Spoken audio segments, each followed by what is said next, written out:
We have generators, house power, batteries here and there. You'll see LED lights are a lot more power efficient and a lot better for the environment. And we'll talk about kind of the differences between all these fixtures. Yeah, this is a 2200 watt generator. Yeah, this is good for this is good to give to camera department or to give to one of our lights. Like, it can't power a ton, but having a couple of those is always super beneficial. Yeah, so house power gets the job done on a lot of these small to medium budget shoots, especially when you only have a handful of LED lights, just running stuff off of the location's power. Yeah, let's get into it. Let's talk about volts, amps, and watts. Basically, volts are the water pressure, okay? So the force that's pushing all those electrons down the wire, down the pipe, if it's water. And then amps is the actual amount of water, the volume of electricity that's gonna be coming down that pipe. And then watts is just the rate of all of those things happening. So yeah, that's kind of the difference between volts, amps, and watts. Here's a little math equation, and this is gonna be the most important math that you need to know as an electrician, is how to not flip a breaker and how to not exceed the power that this is outputting. So the technique that is often used is paper amps.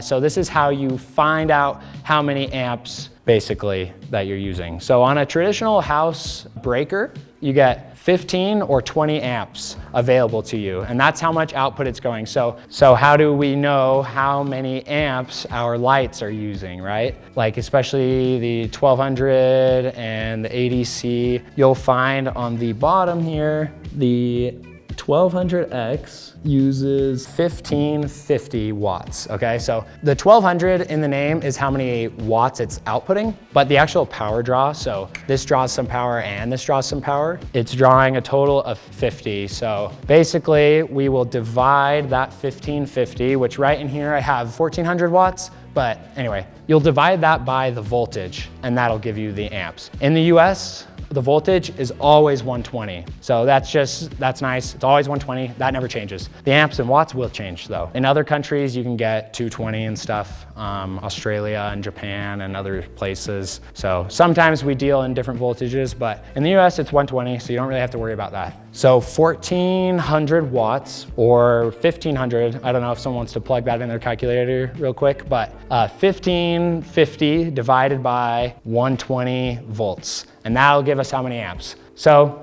1400 watts divided by 120, that is 11.6 amps. So you can't quite plug two of those 1400 watt things, fixtures into the wall. Otherwise the breaker will flip and it'll turn all your lights off. So that's basically, I don't know, does that equation make any sense? Okay, now paper amps. That is actual amps. Paper amps is just a trick you do in your head, and this will save you some space, give you some breathing room. So with paper amps, you drop it down to 100 volts, just because that's easier to do in your head, right? 1400 divided by 100 is just 14. So now you get 14 amps. So that gave you, what, 2 or 3 extra amps of space, which is kind of nice. Basically, you're giving yourself some extra space to operate more fixtures. So yeah, that is paper amps. Any other questions about the math? Yes, go ahead. If you exceed 20 amps on a 20 amp breaker, then yeah, then it'll flip it. So basically, they don't want you to pull more power than you're allowed to in that room because it's a safety thing, right? You're giving yourself extra breathing room, and now you can do it in your head. Basically, the whole point of this equation, the paper amps equation versus the actual amps, is to be able to do the equation in your head, because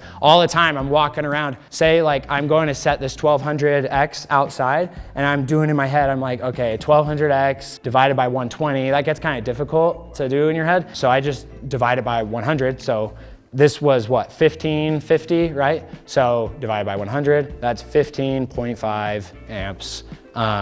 So yes, it draws less than 20 amps, which is your typical. Some breakers are 15 amps, by the way, but yeah, a lot are 20 as well. You just have to go check. And you can check on here, they have the numbers listed on the the breaker, like on the actual switch, it'll have the number 20 or it'll have the number 15 and you'll be able to tell. Okay, so yeah, that is some amps, how to figure out amps. Say you know how many amps something takes up. How do you figure out wattage? Well, you just algebra that and flip the equation around. So volts equals watts divided by amps. So anyway, this triangle is like your little cheat code to do that. So yeah, anyway, you can reverse the equation to get back to your wattage, basically. So you do amps times the voltage, and then that'll give you the wattage. Does that make sense? I know it's been a long time since we've all done math, but this is pretty much all the math you have to do. There might be some other little things here and there, but that's pretty much it.